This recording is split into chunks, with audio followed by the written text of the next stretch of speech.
अस्सलामुअलैकुम, मैं हूं आपका होस्ट नादर खान। आप देख रहे हैं 5 न्यूज़ HD।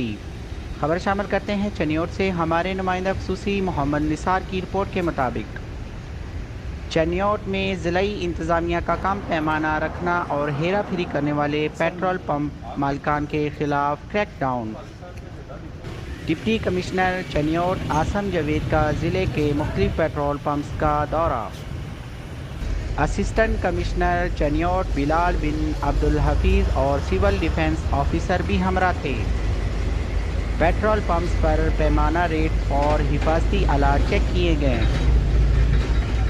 खिलाफ वर्जी पर एक पेट्रोल पंप सील और एक अफराद गिरफ्तार। डिप्टी कमिश्नर चनियोट का कहना था कानून हाथ में लेने वालों के खिलाफ कार्रवाइयाँ जारी रखी जाएं। मज़ीद खबरों के लिए देखते रहिए 5 न्यूज़ HD।